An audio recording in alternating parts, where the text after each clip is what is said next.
गावाकडच्या त्या जुन्या कौलारू वाड्याच्या दारात उभी असलेली ती काळी रंगाची आलिशान गाडी आणि त्यावर चमकणारा निखिलच्या कंपनीचा तो ओळखीचा लोगो पाहून अद्वैतच्या पायाखालची जमीनच सरकली होती.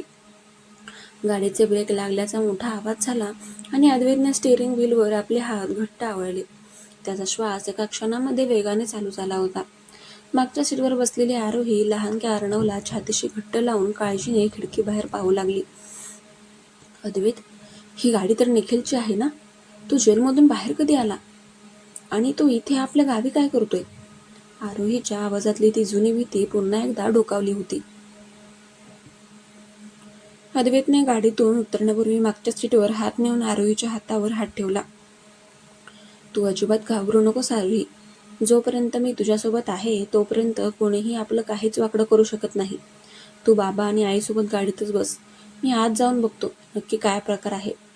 अद्वैत गाडीतून उतरला. त्याने शर्टच्या बाह्या वर केल्या आणि तो तरातरा वाड्याच्या पायऱ्या चढून आतमध्ये गेला. वाड्याच्या मोठ्या उबदार हॉलमध्ये गावचे वकील आणि त्यांच्यासोबत निखिलचा अधिकृत कायदेशीर सल्लागार बसला होता. निखिल स्वतः तिथे नव्हता, पण त्याच्या माणसांची उपस्थिती अद्वैतची धडधड वाढवत होती. अद्वैतला पाहताच वकील उभे राहिले. अरे, या अद्वैतराव, आम्ही तुमचीच वाट पाहत होतो. अद्वैतने समोर बसलेल्या निखिलच्या वकिलाकडे रागाने पाहिलं. वकील साहेब, हा काय प्रकार आहे? या गाडीवर निखिलच्या कंपनीचा लोगो आहे. आमच्या गावाकडच्या जमिनीशी निखिलचा काय संबंध? वकिलांनी अद्वैतच्या खांद्यावर हात ठेवून त्याला शांत राहण्याचा इशारा केला आणि समजावून सांगू लागले. अद्वैत, शांत हो. आधी पूर्ण गोष्ट ऐकून घे. निखिल अजूनही जेलमध्येच आहे. त्याची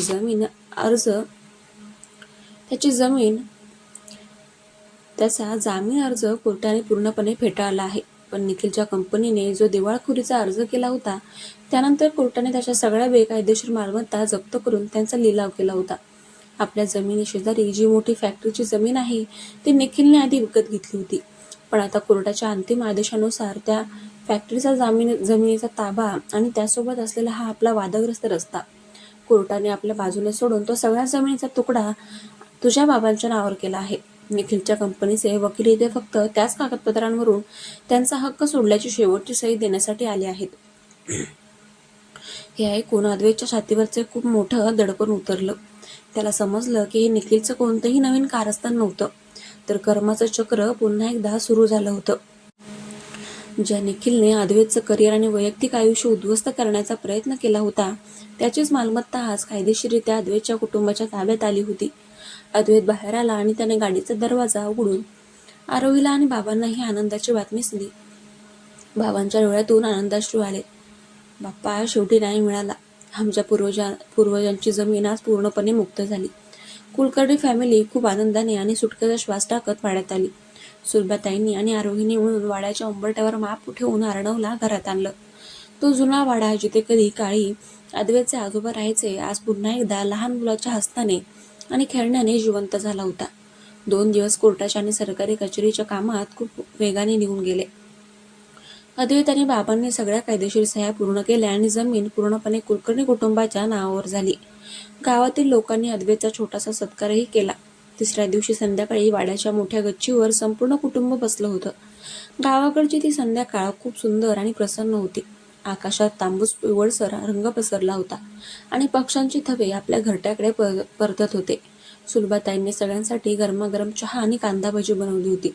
बाबा अर्णवला मांडीवर घेऊन त्याला जुनी गाणी गुणगुणून दाखवत होते. अर्णव बाबांच्या पांढऱ्या दाढीला हात लावून खेळत होता.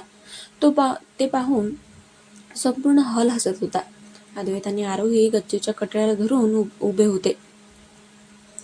अद्वैतने हळूच आपला हात आरोहीच्या पाठीवरून फिरवला आणि तिचा नाजूक हात आपल्या हातामध्ये घेतला. आरोही, तुला आठवतंय? याच गावातल्या एका लहान खोलीमध्ये मी 2 महिने राहिलो होतो, फक्त तुझी मनधरणी करायला. तू रोज सकाळी बाजारात जाताना मी तुझ्या मागे सावलीसारखा फिरायचो. अद्वैत जुन्या आठवणीत रमत म्हणाला. आरोही लाजून हसली. हो, चांगलंच आठवतंय. तुम्ही इतके जिद्दी असाल असं मला कधीच वाटलं नव्हतं. सोलापूरला असताना तर तुम्ही माझ्याशी धड बोलतही नव्हता आणि इथे आल्यावर मात्र एकदम रोमॅन्टिक बनून मजनू बनला होतात. अद्वैतने तिची गोड पप्पी घेतली. तेव्हा मला माझी लक्ष्मी गमावण्याची भीती वाटत होती ग, पण बरं झालं तू मला ती शिक्षा दिलीस. त्या शिक्षेमुळेच मला समजलं की माझ्या आयुष्यात तुझी किंमत काय आहे. अद्वैत, मी एक विचारू? आरोहीने त्याच्या छातीवर हात ठेवून विचारलं. विचार ना बाळ, अद्वैत म्हणाला. तुम्ही त्या दिवशी पोलीस स्टेशनमध्ये रियाला शेवटचं भेटला तेव्हा आता खरोखरच तुमच्या मनात तिच्याबद्दल काहीच नव्हतं ना? आरोहीच्या या प्रश्नात आता संशय नव्हता, तर फक्त जुनी उत्सुकता होती. अद्वैतने तिचे दोन्ही हात धरले आणि अत्यंत गंभीरपणे तिच्या डोळ्यांमध्ये पाहत म्हटलं, आरोही, आज बाप्पाच्या साक्षीने सांगतो, ज्या दिवशी जेव्हा मला रियाची संपूर्ण सत्यता समजली तेव्हा माझ्या मनातील तिचा तिरस्कारही संपला आणि प्रेम तर खूप आधीच संपलं होतं. आज माझ्या मनात तिच्याबद्दल फक्त शून्यता आहे. माझ्या मनात, माझ्या श्वासात आणि माझ्या आयुष्यात जर कोणी असेल तर ती फक्त आणि फक्त माझी आरोही आहे. अरेंज मॅरेजने मला फक्त एक बायको दिली नव्हती, तर माझ्या जगण्याचा खरा अर्थ दिला. आरोहीचे डोळे भरून आले होते. तिने काही न बोलता अद्वैतच्या छातीवर आपलं डोकं ठेवलं. अद्वैतने तिला आपल्या कवेमध्ये ओढून घेतलं. गच्चीवर थंड हवेची झुळूक आली. जणू काही निसर्गही त्यांच्या प्रेमाची गवाही देत होता. दुसऱ्या दिवशी कुलकर्णी फॅमिली सोलापूरला परत जाण्यासाठी निघाली. गावकऱ्यांनी त्यांना खूप प्रेमाने निरोप दिला. गाडी सोलापूरच्या मनातल्या चांदण्या बंगल्याच्या बाहेर थांबली. तेव्हा रात्रीचे 8 वाजले होते. घरात आल्यावर सुलभाताईंनी अर्णवला झोपवलं. अद्वैतने कपाट उघडलं आणि कपाटाच्या खालच्या कप्प्यातून ती काळ्या रंगाची जुनी डायरी बाहेर काढली. त्या डायरीची सुरुवातीची पानं जळून खाक झाली होती, पण पुढची सगळी पानं कोरी होती. अद्वैतने खिशातून एक पेन काढला आणि तो आरोहीजवळ आला. त्याने डायरीचं पहिलं कोरं पान उघडलं आणि आरोहीच्या हातात पेन दिला.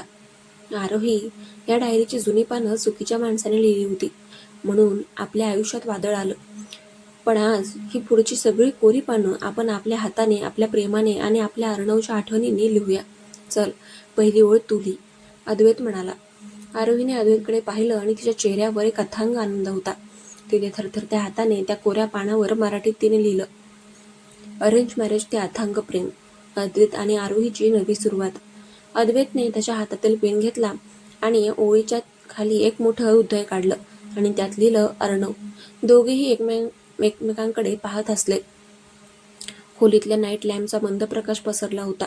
सोलापूरच्या त्या संत आणि आल्हाददायक रात्री मनातल्या चांदण्या बंगल्याच्या खिडकीतून येणारी थंड हवेची झुळूक खोलीतल्या पांढऱ्या पडद्यांना हलकेच उडवत होती.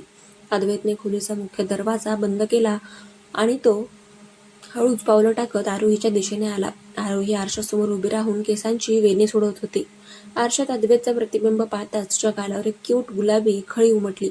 अद्वैतने मागून येऊन तिचे विखुरलेले केस हलकेच एका बाजूला केले आणि दोन्ही हात आपल्या हातामध्ये घेतले. आरोही, आज जेव्हा आपण त्या जुन्या वाड्यातून परत आलो ना, तेव्हा मला पहिल्यांदा जाणीव झाली की आपल्या आयुष्यातली खरी शांतता काय असते. इतके दिवस मी एका अशा वादळात जगत होतो ज्याला काहीच अर्थ नव्हता.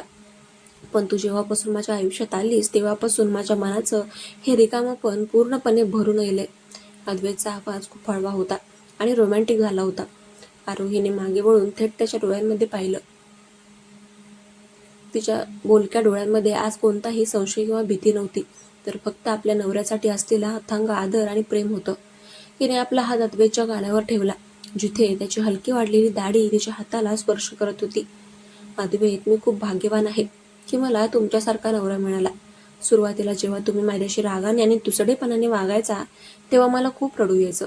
मला वाटायचं की माझं नशीब खूप खराब आहे. पण तुमच्या मनातल्या या लहान त्या हळव्या मुलाला मी जेव्हा पाहिलं तेव्हा मला समजलं की तुम्ही वाईट नाही आहात, फक्त परिस्थितीने तुम्हाला कडक बनवलं होतं.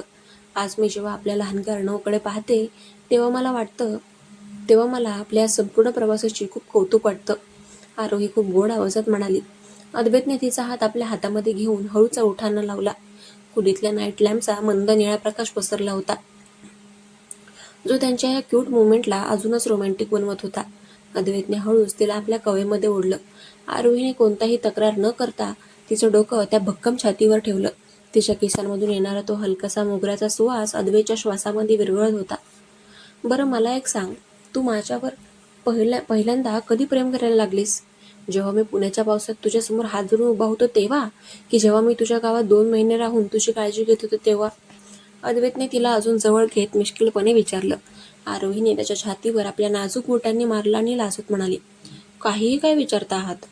मी तुमच्यावर पहिल्यांदा तेव्हा प्रेम करायला लागले जेव्हा लग्नाच्या पहिल्या रात्री तुम्ही खूप थकलोय म्हणून मला न ओरडता शांतपणे झोपायला सांगितलं होतं. हे अनोळखी माणसाने माझ्या कम्फर्टचा इतका विचार केला, हेच माझ्यासाठी खूप मोठं होतं.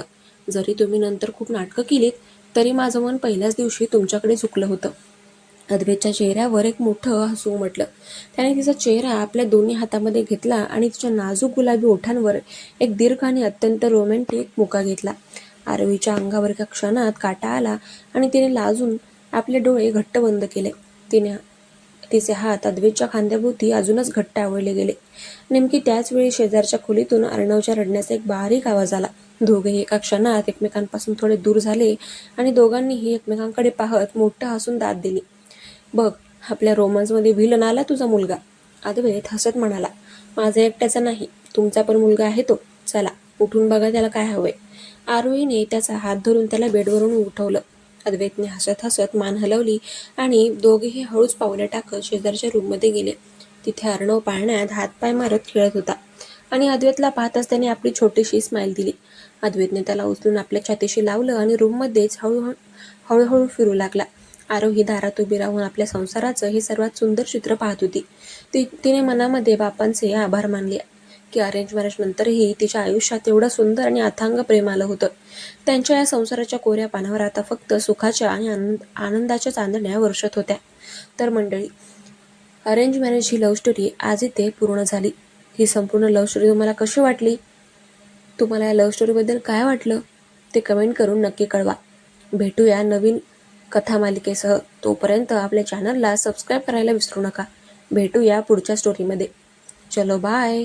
हर हर महादेव.